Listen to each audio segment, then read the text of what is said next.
മറ്റൊരു വാർത്തയിലേക്ക്. കാസർഗോഡ് പുഷ്പലത കൊലപാതക കേസിൽ കൂടുതൽ വിവരങ്ങൾ പുറത്തുവരുന്നു. പ്രതി പരമേശ്വരനെ ചോദ്യം ചെയ്തതോടെയാണ് നിർണായക വിവരങ്ങൾ ലഭിച്ചത്. വ്യക്തിഹത്യ നടത്തിയതിലുള്ള വൈരാഗ്യമാണ് കൊലപാതകത്തിന് കാരണമെന്നാണ് മൊഴി. പുഷ്പലതയുടെ കഴുത്തിലുണ്ടായിരുന്ന സ്വർണം മോഷ്ടിച്ചതായും പ്രതി ചോദ്യം ചെയ്യലിൽ സമ്മതിച്ചു. അതേസമയം മൊഴി പൂർണ്ണമായും പോലീസ് വിശ്വാസത്തിലെടുത്തിട്ടുണ്ട്. കെ വി ബൈജു, എന്താണ് പോലീസ് ഇതുവരെ ഈ സംഭവത്തിൽ നടത്തിയ നിഗമനം?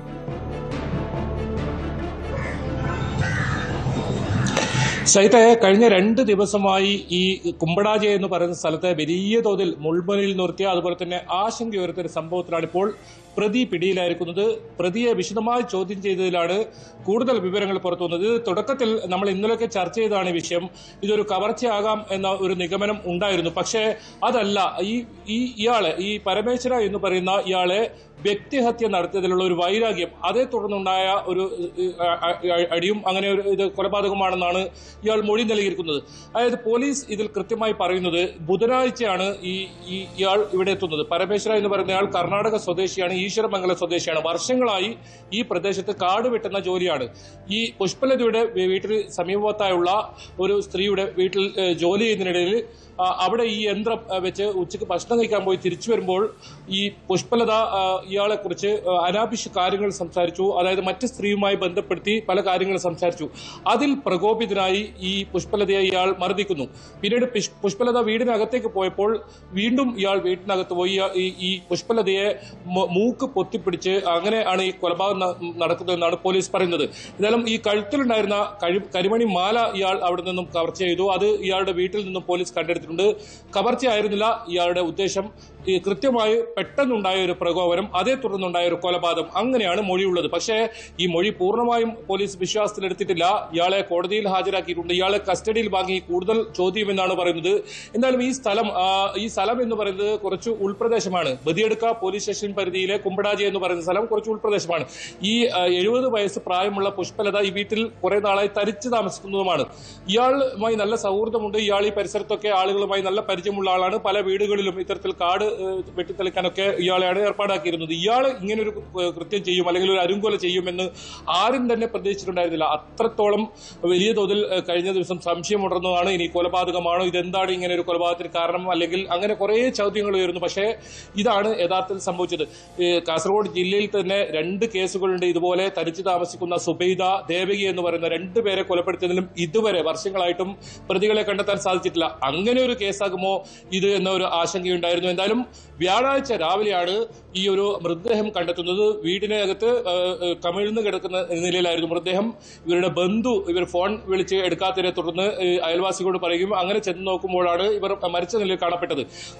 അപ്പോൾ തന്നെ മുഖത്ത് മർദ്ദനമേറ്റതിന്റെ പാടുകളൊക്കെ ഉണ്ടായിരുന്നു. സംശയം ഉയർന്നിരുന്നു. ഏതായാലും വിദഗ്ധ പോസ്റ്റ്മോർട്ടം പരിയാരം മെഡിക്കൽ കോളേജിൽ നടത്തിയതോടുകൂടിയാണ് ഇതിൽ ഒരു കൊലപാതകമാണെന്ന ഒരു നിഗമനത്തിലേക്ക് പോലീസ് എത്തുന്നത്. ഏതായാലും പോലീസിനെ സംബന്ധിച്ചിടത്തോളം 24 മണിക്കൂറിനകം തന്നെ ഈ കേസ് തെളിയിക്കാനായി എന്നത് അവരെ സംബന്ധിച്ചോളം ഒരു നേട്ടമാണ്. കൃത്യമായി ഒരു നാട് ഈ പ്രദേശത്ത് കഴിഞ്ഞ കുറെ കാലങ്ങളായി ഇത്തരത്തിൽ സംഭവങ്ങളൊന്നും ഉണ്ടായിട്ടില്ല എന്നാണ് പറയുന്നത്. അതായത് ഇത്തരം അക്രമങ്ങളോ അതല്ലെങ്കിൽ കൊലപാതകങ്ങളോ ഒന്നും ഇല്ലാതെ വളരെ സമാധാനപരമായി നിൽക്കുന്ന ഒരു നാടാണ്.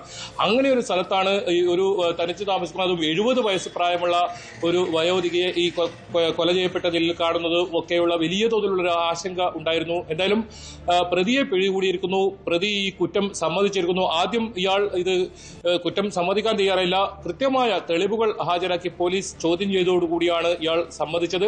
ഇയാളുടെ വീട്ടിൽ നിന്നും 3 പവൻ തൂക്കമുള്ള കരിമണി മാല പോലീസ് കണ്ടെടുത്തിട്ടുണ്ട്. ഈ വീട്ടിൽ തന്നെ അലമാറയിൽ മറ്റ് സ്വർണ്ണങ്ങളും വളകളും ഉണ്ടായിരുന്നു. അതൊക്കെ മോഷണം പോകാത്തത് വലിയ സംശയം വരുന്നു. അത് കഴിഞ്ഞ ദിവസം നമ്മളും അത് ചർച്ച ചെയ്തതാണ്.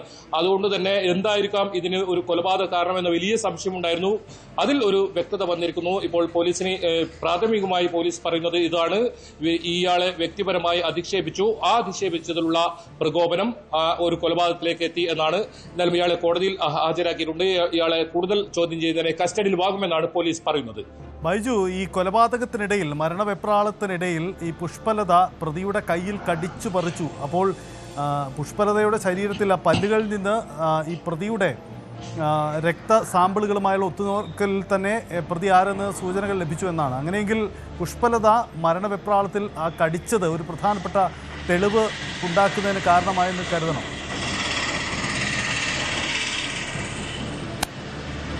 തീർച്ചയായും ടോമി, സൈത്തെ, അത്തരത്തിലുള്ള നിർണായകമായ ശാസ്ത്രീയ തെളിവുകളുടെ അടിസ്ഥാനത്തിൽ ഇയാളെ ചോദ്യം ചെയ്തതിലാണ് ഇയാൾ ഒടുവിൽ കുറ്റം സമ്മതിച്ചത്. ആദ്യം ഒന്നും തന്നെ ഇയാൾ കുറ്റം സമ്മതിക്കാൻ തയ്യാറായിട്ടില്ല. ഇതിൽ നാട്ടുകാരായ നിരവധി ആളുകളെ പോലീസ് ചോദ്യം ചെയ്യുന്ന സാഹചര്യം ഉണ്ടായിരുന്നു. അങ്ങനെ ഇയാളെ ചോദ്യം ചെയ്യുമ്പോൾ തന്നെ ഇയാളുടെ മൊഴിയിൽ വലിയ വൈരുദ്ധ്യമുണ്ടായിരുന്നു. അങ്ങനെയാണ് പോലീസ് ഈ ശാസ്ത്രീയമായ തെളിവുകൾ ഹാജരാക്കിയത്. സജിത്ത് സൂചിപ്പിച്ചതുപോലെ തന്നെ ഒരു പിടിവലി നടന്നതിന്റെ ലക്ഷണം ഇതിൽ തുടക്കത്തിൽ തന്നെ ഉണ്ടായിരുന്നു. അത് നമ്മളും റിപ്പോർട്ട് ചെയ്തതാണ്. പോലീസ് അക്കാര്യം ആദ്യം തന്നെ ഒരു സംശയം പ്രകടിപ്പിച്ചിരുന്നു. ഒരു പക്ഷേ മറ്റ് പുറത്തു നിന്നും വന്ന, ഇത് കർണാടക കേരള അതിർത്തിയോട് പങ്കിടുന്ന പ്രദേശം തന്നെയാണ്, അതുകൊണ്ട് തന്നെ കർണാടകയിൽ നിന്നും വന്ന കവർച്ചക്കാർ ആരെങ്കിലും ഇത്തരത്തിൽ മാല കവരാൻ വേണ്ടി കൊലപാതകം നടത്തിയ ഒരു നിഗമനത്തിലൊക്കെ ഉണ്ടായിരുന്നു, ഒരു സംശയമൊക്കെ ഉണ്ടായിരുന്നു. പക്ഷേ ഇയാളാണ് ഈ കൊലപാതകം നടത്തിയെന്നതിൽ വലിയ ഞെട്ടലാണ് ഈ ഒരു പരിസരവാസികൾക്ക് ഒക്കെ ഉള്ളത്, പ്രദേശവാസികൾക്കൊക്കെ ഉള്ളത്. കാരണം പല വീടുകളിലും ഇയാൾ അടുത്ത ബന്ധമുണ്ട്. പല വീടുകളിലും ഇയാൾ ഇത്തരത്തിൽ കാട് വെട്ടിത്തെളിക്കാനായി ഇയാളെ ഏർപ്പാടാക്കാറുണ്ട്. വർഷങ്ങളായി ഈ കുമ്പടാജിയിൽ തന്നെയാണ് ഇയാൾ. ഈ കർണാടക ഈശ്വരമംഗലം സ്വദേശിയാണെങ്കിലും വർഷങ്ങളായി ഇവിടെ കുമ്പടാജിയിൽ തന്നെയാണ് ഇയാൾ താമസമാട്. എല്ലാ വീടുകളുമായി നല്ല സൗഹൃദമുള്ള ഒരാളാണ്. പ്രത്യേകിച്ച് പുഷ്പലത, ഈ കൊല്ലപ്പെട്ട പുഷ്പലതയുമായി അടുത്ത ബന്ധമുണ്ട്. ആ വീട്ടിൽ പതിവായി ഇയാൾ എത്താറുണ്ട്. ആ പരിസര പ്രദേശങ്ങളിലൊക്കെയാണ് ഇയാൾ ജോലി ചെയ്യുന്നതും. ഇയാൾ ജോലി കഴിഞ്ഞ് മടങ്ങുന്നതിനിടയിലാണ് പുഷ്പലതയുടെ വീട്ടിൽ പോകുന്നത്. അയൽവാസിയായ ഇവരുടെ വീട്ടിലായിരുന്നു ഇന്ന് ജോലി എന്ന് പറയുന്നു. അപ്പോഴാണ് ഇത്തരത്തിൽ വളരെ മോശമായ രീതിയിൽ ഇയാളോട് സംസാരിച്ചതെന്ന് പറയുന്നു. ഇയാളെ വ്യക്തിഹത്യ നടത്തുന്ന രീതിയിൽ സംസാരിച്ചു എന്ന് പറയുന്നു. അങ്ങനെ സംസാരിക്കുന്നതിനിടയിൽ ഇവർ തമ്മിൽ ഒരു അടിപിടി ഉണ്ടാവുന്നു. അടിപിടി ഉണ്ടായതിനു ശേഷം പുഷ്പലത വീട്ടിനകത്തേക്ക് പോകുന്നു. അത് അടുക്കള ഭാഗത്താണ്. ഈ അടുക്കള വശത്തെ വാതിൽ തുറന്നിട്ട നിലയിലായിരുന്നു മൃതദേഹം കാണപ്പെട്ടത്. അടുക്കള ഭാഗത്ത് കൂടിയായിരുന്നു പുഷ്പലത അകത്ത് പോയത്. തൊട്ടു പിന്നാലെ തന്നെ ഇയാളും ആ വീടിനകത്ത് പോകുന്നു. അങ്ങനെ മൂക്ക് പൊത്തിപ്പിടിച്ച് ആണ് കൊലപ്പെടുത്തിയത്. എന്നാലും മോഷണമല്ല, ഇത് ഇത്തരത്തിലുള്ള ഒരു പ്രകോപനമാണ് ഈ ഒരു കൊലപാതകത്തിന് പിന്നിലെന്ന് പോലീസ് കണ്ടെത്തിയിരിക്കുന്നു. അതാണ് സംഭവം. എന്തായാലും കാസർഗോഡ് ഈ വിവാദമായ കൊലക്കേസിൽ നിർണായക കണ്ടെത്തലിലേക്ക് എത്തുകയാണ് പോലീസ്. കൂടുതൽ വാർത്തകൾക്ക് news 18 Keralam YouTube channel subscribe ചെയ്യുക.